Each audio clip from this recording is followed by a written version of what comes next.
Alright, welcome back to Trouble Garage. So today we're going to carry on with this little sandbar.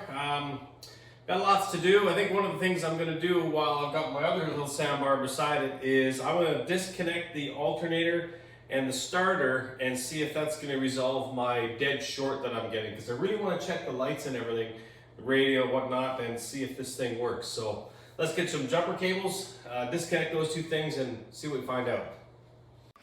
Okay, so I've disconnected the alternator. I've disconnected the starter. Get that wire out of the way a little bit there.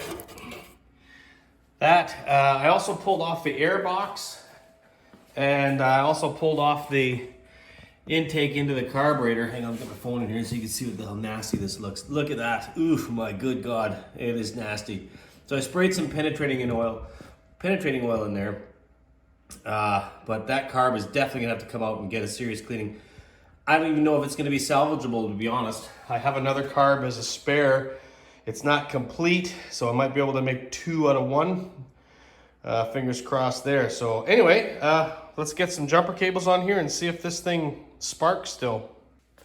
All right, I got it all hooked up. No crazy editing because this is what's going to happen here is first time. Let's see. Ooh, no sparks. Either that battery's not connected or that's a good sign. Let's see if the lights work. All right, well, that's a great sign. I turned the hazard lights on and they're working. Let's see if the headlights work. Hey, the headlights work. Good news. So it is either the starter or the alternator. Let's see, the horn works. Doesn't surprise me, the horn's been underwater. So I'm gonna go get a key, see if the radio works. All right, with the key on, interestingly, this thing has got daytime running lights hooked up. This is a Canadianized vehicle, I guess you could say, and we have to have daytime running lights up here. So those are hooked up and working. The fan only works on high. Could be the switch, could be the resistor. Radio doesn't work, and the interior light up here isn't working. So anyway, next thing to do, I guess, is to see what is actually causing that short. So we got a 50-50 chance. Is it the alternator? Is it the starter? Let's start with the alternator.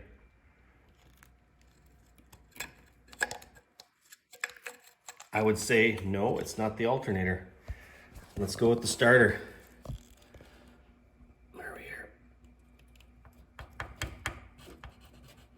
What the heck? No short there either. I had a massive short before. Maybe because this isn't plugged in. Let's try this. Hang on.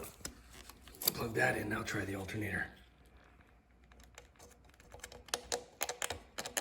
What the heck? There's no short. Oh, and it looks like I've had some fuel spray out possibly from when I turn the key on. That'd be good if the fuel pump works. All right, do I dare kick this thing over? Maybe I'll pull the spark plugs out and see if the motor turns over. All right, I pulled the 4 spark plugs out. It looks like they're the original style plug from Japan. I don't think you can get these in North America, but if you can see, not good. That is just a big ball of rust in there.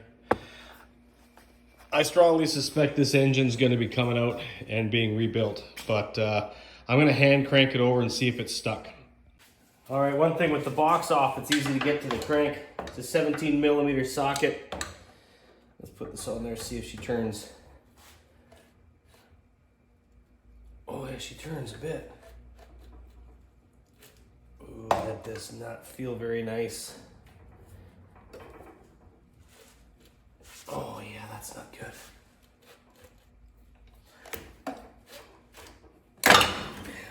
Might just be the cylinders. All right, I poured some penetrating oil inside the spark plug holes. I think the next thing I'm gonna do is actually pull the valve cover off and get a look inside there. If it's a big ball of rust, I'm not gonna go any further. The engine's gonna have to come out.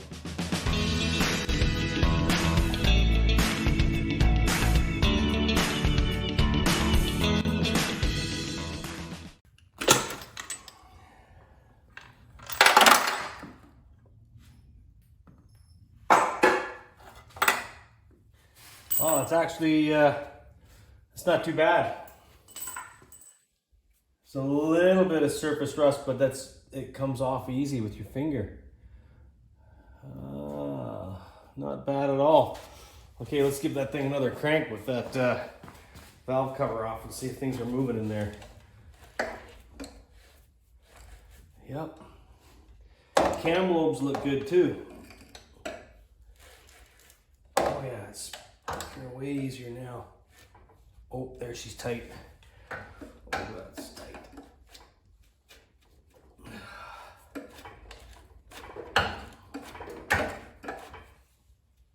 Oh, that's a valve stuck open. Could be a valve stuck open. Top of the valve's a little tap here.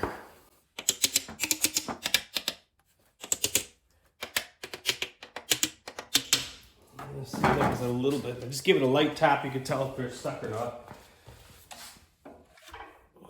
And it's a hard stop. Wow. Well, I really didn't want to pull the engine out of this thing, but it's locking up. I don't know what it is. I suspect it could be the rings rusted in. That kind of sucks. I didn't really want to pull an engine. These are not fun when they've got the stock exhaust on them. They can be a bit of a bugger, but hey, what do we do? Well, before I go any further on the engine, I'm going to jack this thing up and drain the transmission oil and the front differential oil. Okay, so to drain the oil there's a little 17 millimeter hex plug here. Oh man, that's not even tight. My experience with these is the factory, they're very tight. Anyway, let's see what comes out of here. Hopefully it's not a lot of water. These things have got a bit of a curved vent on the top of them. So there is a chance that while this thing was underwater, water didn't get in because of that curved vent on the top. So fingers crossed this didn't get water in it. Oof. Yeah, that's a milkshake. My hopes and dreams have been dashed. That is strange that that's a milkshake like that without being run, unless there was water in there before, because normally you've got to run oil and water together to form a milkshake. Good God, that's a milkshake. Anyway, that's going to have to drain for some time. Being it wasn't solid water, that might be a good sign that there's no rust inside there on the bearings. So, all right, so while that is draining, I'm going to be removing all the wire harness, the hoses. I'll have to drain the coolant, but start getting everything removed, the exhaust, everything, to get the motor out. So this is a lot of work, but it's not going to do it on its own, so let's get started.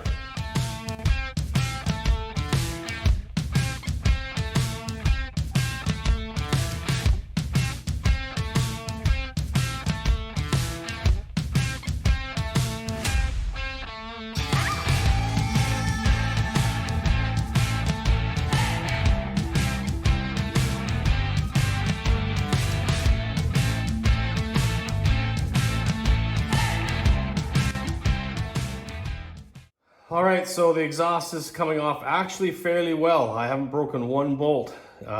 Manifold came out, a little bit of water was in the exhaust manifold. I think the last bolt's holding the muffler. This one right here was rusty all to hell. I'll put some more penetrating oil on that. And there's one, actually, the muffler is held on by a bolt. Where are we? Right there. It's on this bracket on the side. You'd never know it, but it is held on there. And there is another one up inside here, but in my case, it's broken right off. You can see, yeah. So when I do get this off, I will remove this and I'll try to weld this back on. We'll see if I can salvage that somehow. One thing I want to note, this wire that's in here is held on with a clip, and it's actually got a lot of weight on it right now. I better get that off now before it breaks. So just about done getting the exhaust off, which is actually a fairly big step because it can be a bugger. It was a lot easier than I thought, so we'll carry on.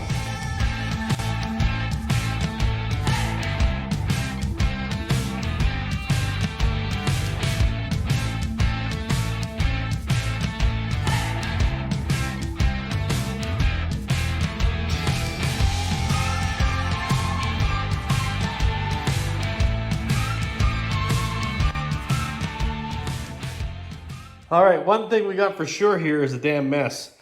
So the distributor's out, exhaust manifold's out, muffler's out. I did forget there's a nut back here that holds a bracket for that exhaust. The one that comes inside the side over here, that's the nut. Where are we? Right there. It's actually supposed to be attached to the muffler. It came off. So the muffler itself is actually really rough shape. It's, I don't know, over there as well as the other part. This is the heat shield. I'm hoping I can salvage it. It's pretty rough. I wouldn't want to buy a new one. They're very expensive. Anyway, so it's actually close to getting the motor out, believe it or not. You know, other than disconnecting a few hoses and pulling the drive shafts out, you just disconnect the bolts here on either side. The front transmission mount comes off, pull the drive shaft on the front and the sides, like I say, and it comes out. It's pretty easy to get these motors out with the box on or off. I've done it, you know, both ways. So anyway, I think the next thing to do is we'll put the bung back in that transmission, and we'll drain the front diff. All right, moving on to the front differential. There's a 17 millimeter bolt at the front. You got to loosen that off. And then to fill it, there's a 17 millimeter on the top part of the front differential towards the back. But anyway, I'm going to drain this, and I fully expect it's going to be a milkshake. So let's get her off. I had to crack this loose with a wrench and a hammer. It was really tight. Anyway, here we go. Oh, geez, that's actually, that's good. That's nice, clean oil. That's the only good news I've had on this project so far. Well, we'll let that drain anyway. So that's great news. All right, the next thing to do is drain the coolant, and there's a little valve on the front of the radiator on the left side of the vehicle. It's in a really ignorant spot. You may have to remove the, I call it a skid plate or a pan on the front. I don't really want to. I'm gonna try to get my hands in there with a little tool and undo it. It's a bit of a pain, but anyway, that's the next thing is coolant. All right, this is what the drain plug looks like. You sort of standard drain. The only thing that's really strange on this is this little piece goes on it. It goes on here, and it's really tight. It does nothing, and it makes it extremely difficult to get off. So I suggest when you put it back on, just put it on like this. This is the O-ring that seals. Makes your life a lot easier. Anyway, it's slowly draining down now, so after that's done, I can start removing the radiator hoses. All right, next thing I'm gonna do is remove the drive shaft. I kind of jumped ahead of here a little bit, but what you do is you just lift the rear wheel up a bit, take a bit of weight, pop the shock bolt out, and then let the lower control arm down so that the whole wheel is loose. I'm actually gonna take this plastic cover off. It's held in with a 10 millimeter bolt there, a couple more here, and there's one underneath the bottom. You be careful they don't break. They're usually pretty rusty, so penetrating oil is your helper. All right, I got the 3 bolts and the nut off the bottom out. Now this thing should just slide out of here. There we go. And gives you a little bit more access in here. But anyway, onto the drive shaft. There's 2 different ways these drive shafts are held in. Hang on, I gotta get a flashlight. These drive shafts are held in with pins, little retaining pins. You drive them out. There's another style. I think the later model ones have got the standard sort of circlip on the shaft that you just pry the shafts out. These ones, you've got to use a drift and drive them out. So that's the next thing I'm doing.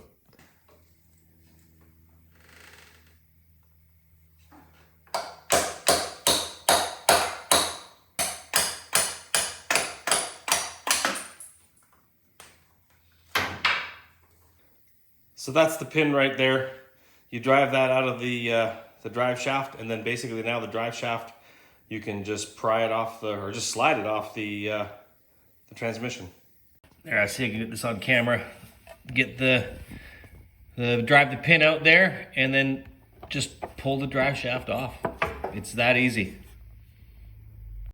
All right, moving over to the left side of the engine, actually on the transmission, is the speedometer cable right here. And it's actually it's a plastic bolt that goes in here, if you will, a retainer, and I cannot get this out. I don't want to wreck it because I don't think the speedometer cables are available anymore. So the next thing to do is actually remove these 3 bolts and just pop this off the transmission and just leave it to the side. It kind of sucks. I don't really want to do that, but there really isn't any other way to do it without destroying this and, you know, giving yourself a massive headache in the end. These do just pop off. So I just gave this a little tap with a hammer after I just loosely, because it's held on with silicone. It does drip oil, so have your pan down below. There we go. That actually didn't have any dirty oil, nasty oil in it. But there you go. It's just a speedometer gear on the back of that. There is no gasket. It's just black RTV silicone that you can put on there after. So if you can't get that speedo cable out and you need to, that's what you do. Just pop that thing off. All right, next is the drive shaft. So you remove the drive shaft from unbolting it from the front differential. I've marked 2 little white spots there so that the drive shaft goes back in exactly the same spot. And the bolt, you actually remove the 4 nuts on the front, and the bolt it can't spin. It's held with a little flat against the hex, so that's nice. You just gotta undo the nut and then the bolt comes out. All right, so I'm gonna knock off this one here, the front differential. So we've got a lot of stuff done here. Still need to remove that fuel tank. The carburetor I'll do once I get the engine off.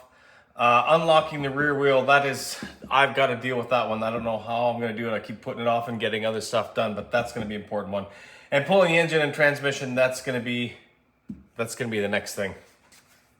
All right, so I think that's going to do it for this video. I wanted to get some more content out to you guys. This project is moving along.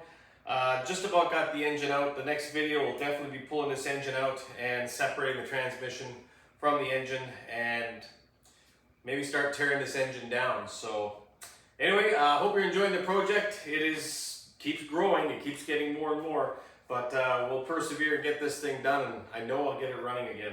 So yeah, think about subscribing so you know when my next video comes out. Thoughts and comments down below, and yeah, thanks a lot and have a great day.